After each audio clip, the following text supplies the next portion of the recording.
The one thing you should learn how to do is your oil change. It'll save you a ton of money, it's easy, and it's cheap, so let's get into it. The first thing we're going to do is warm up the motorcycle. We can take it for a ride or just start it. You only need to run it for a couple minutes, warm to the touch. You don't need it to be scorching hot. You don't want to burn yourself.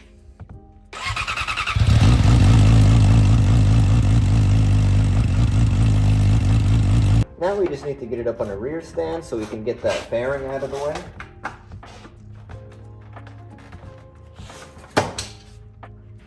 Now we just gotta take out a couple bolts. These are 4mm Allen key. One right here, one right here, one right here, one right here, and one right here in the front. That should be all we need. You can do this without taking the fairings completely off. I don't like taking the fairings off because I have lights on the inside of the fairings and they're all wired up and taped on there. So we're just gonna take out enough bolts to prop this fairing out of the way.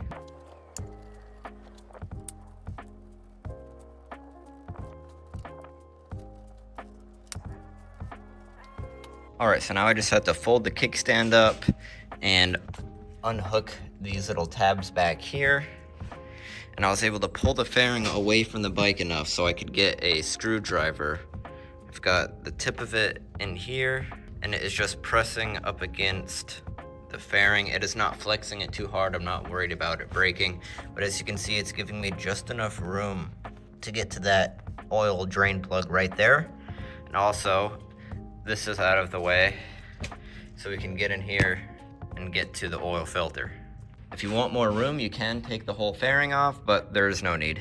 All right, so now we take our 17mm socket, and we're gonna crack loose that oil bolt. And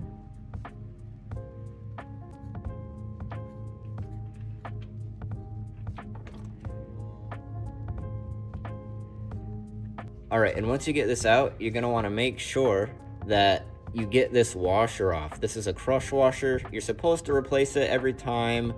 I'll be honest, I replace it probably like every other time. I can usually get a couple oil changes out of one crush washer. But as you can see, this one is paper thin, and this is the new one. So it's time to be replaced. You're also gonna wanna make sure that you feel and look around your drain hole. Just make sure you don't have two washers. So I got these off of Amazon. As you can see, they're a little bit different. This claims to be the right size crush washer. This is the one that was on the bike. Who knows if this is right or if this one's wrong. It looks very thin. This one looks thicker. So I'll let you guys know how that plays out. But I'm gonna clean off my drain bolt really good because I did have to actually put this in a vise and use a flathead screwdriver to pry off that old washer. It was really stuck on there.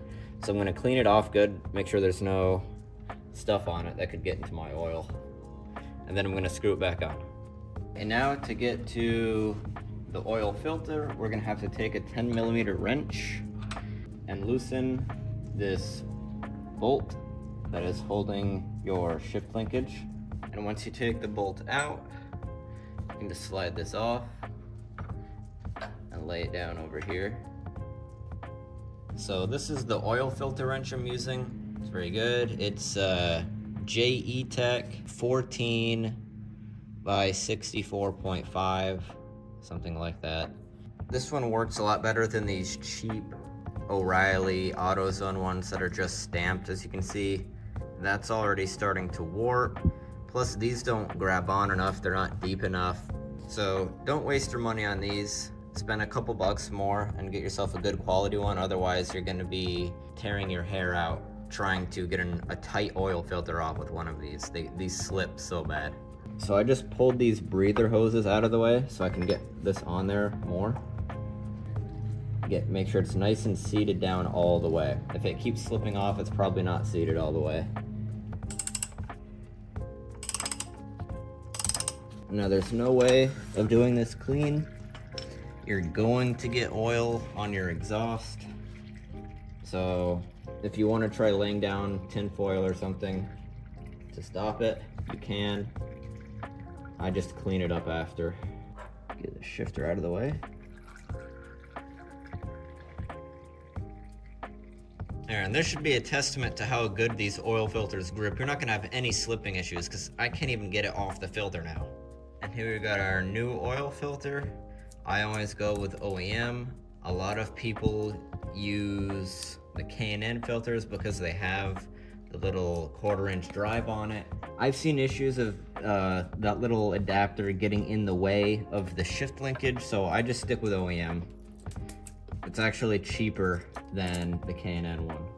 As you can see, you don't need to put oil on these anymore. These are already very well lubricated. That is what that plastic ring is for on them. The only time you need to lubricate these is if you see that the O-ring is dry. If it's got stuff on it, you don't need to add oil to it. So I'm just gonna screw this back on. I would say hand tight, but this is in such a weird position to where I can't really get it hand tight good. So I am gonna just give it like a 1/4 turn or so of the oil filter wrench, because you can't get it hand tight in this location. And I'm just gonna give this thing about 1/4 to a 1/2 turn, just to make sure it's on there good.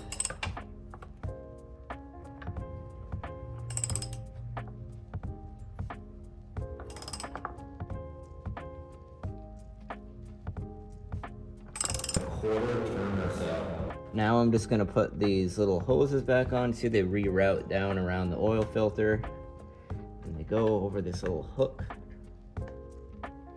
And now we can just set back up our shift linkage, and you have to make sure that this dot is perfectly aligned with that little line that you see on this.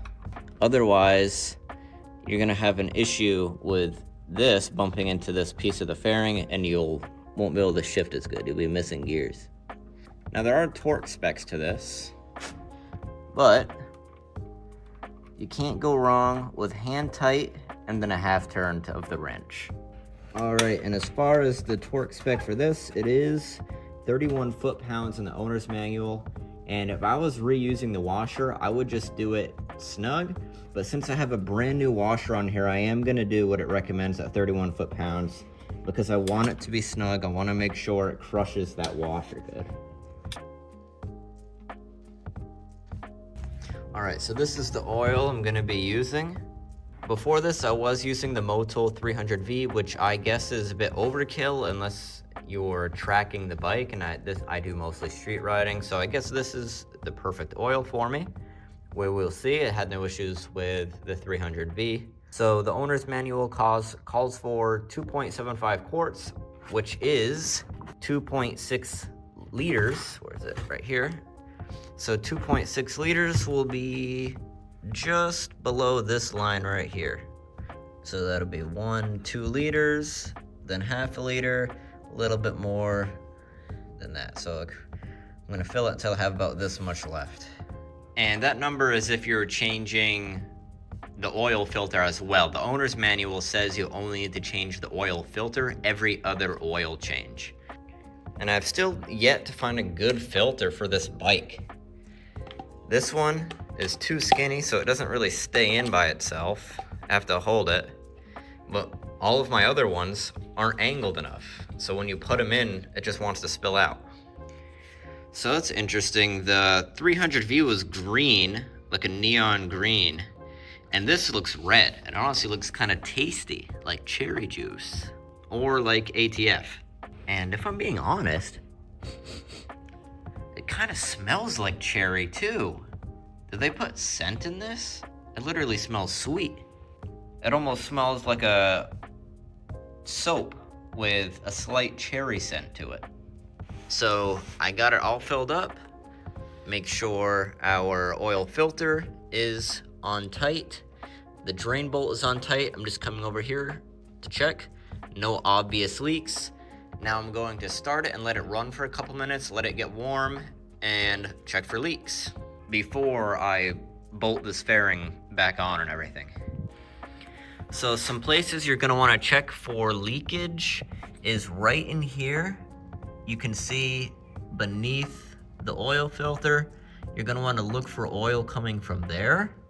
And you're also gonna wanna dry off your drain plug real good.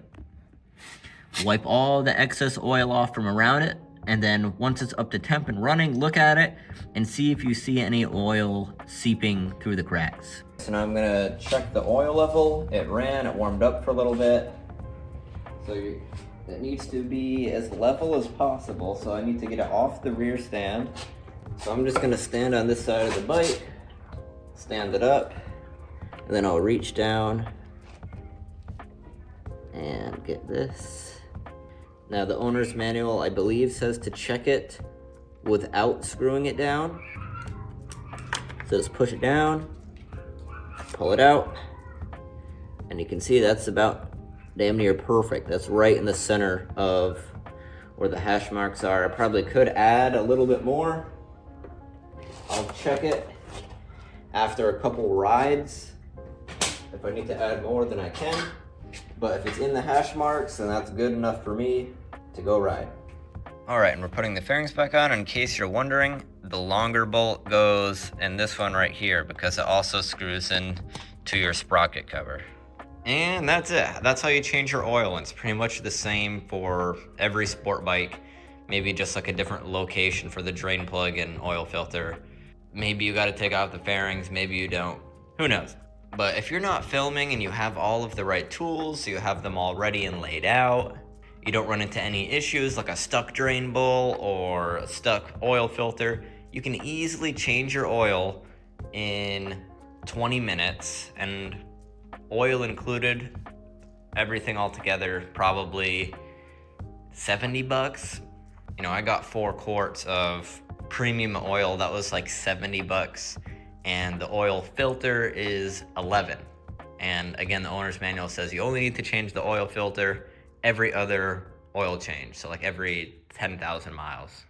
So use this video as a guide. Go out, change your own oil. Feel the sense of accomplishment when you get everything back together. If this helps you out, please subscribe and consider hitting the like button.